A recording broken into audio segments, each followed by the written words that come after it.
Calpier, il est où? Il est là, le Calpier. Mais lui, Calpier, il doit sûrement pas aller. Peut-être pas. Un petit peu. C'est un problème? Non, on peut le ravancer.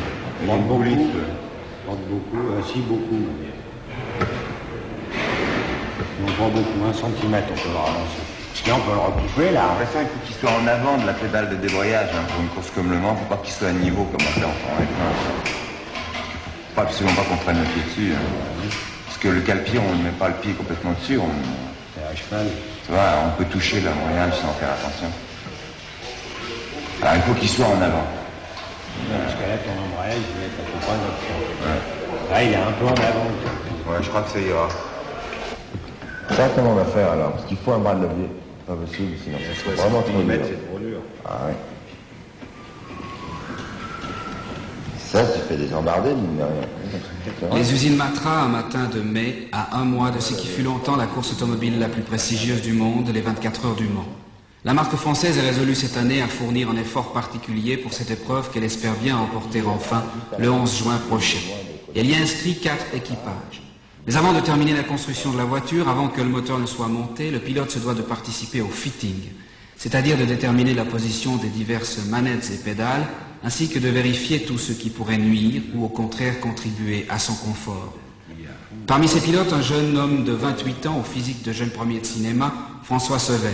Il y a 8 mois, pour sa première saison de Formule 1, il remportait le Grand Prix des États-Unis et terminait 3e du championnat du monde. On pourra essayer sur un, je demanderai à Michel.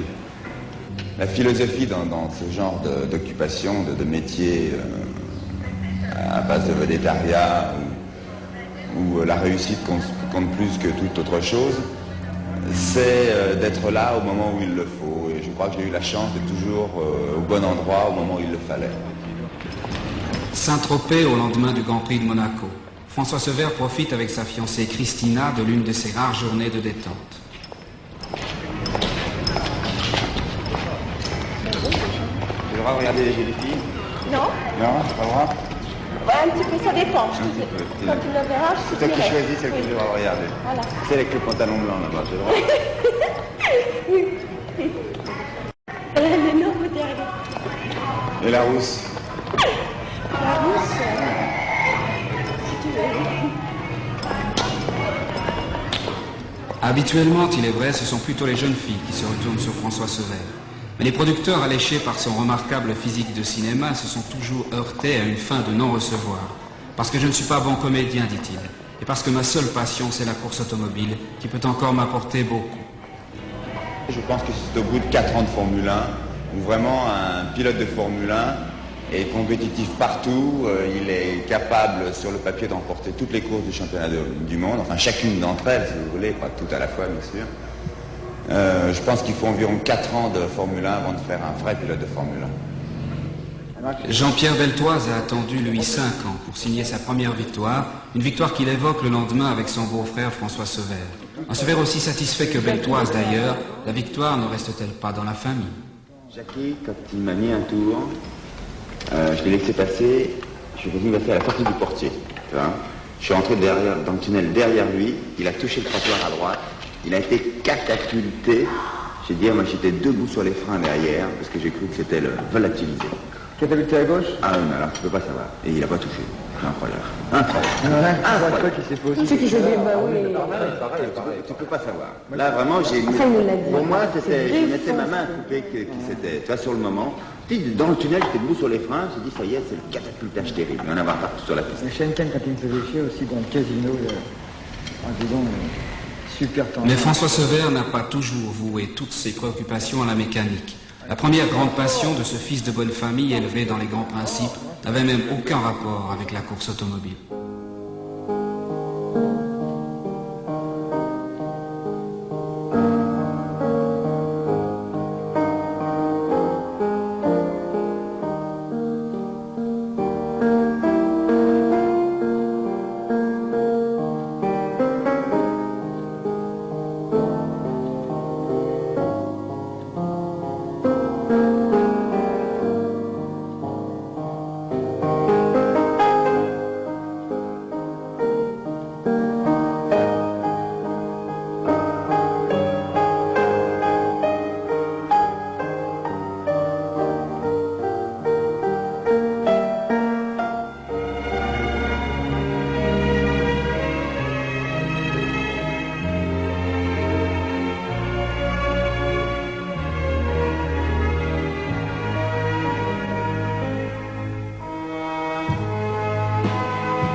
Il y a un contraste assez fort entre le piano classique et la course automobile tout de même. Oui.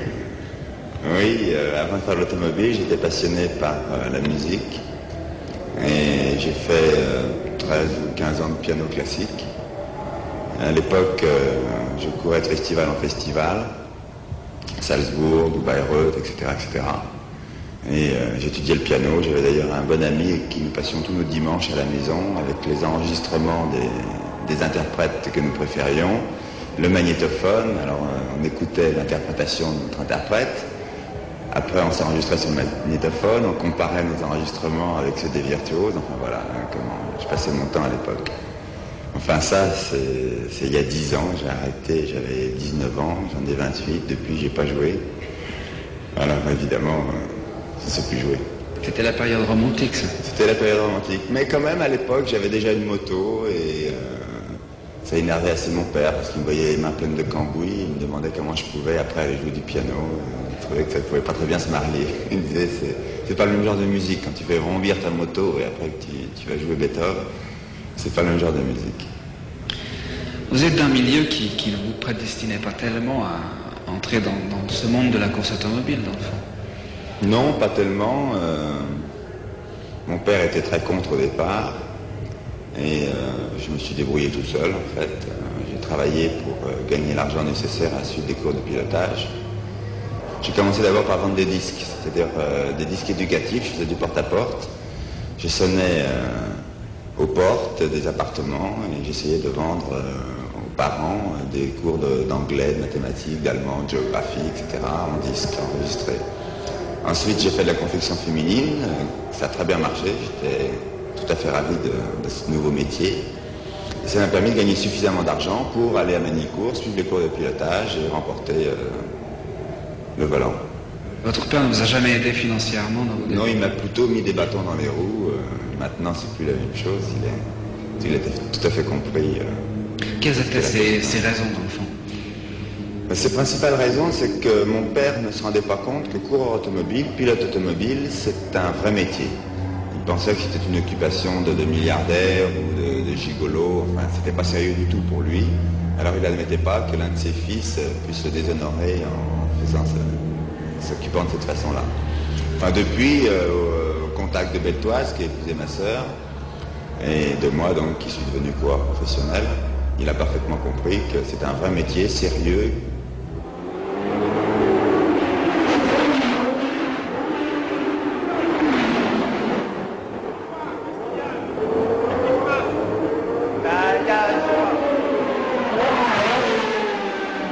Il y a un problème de pression d'essence ou d'allumage.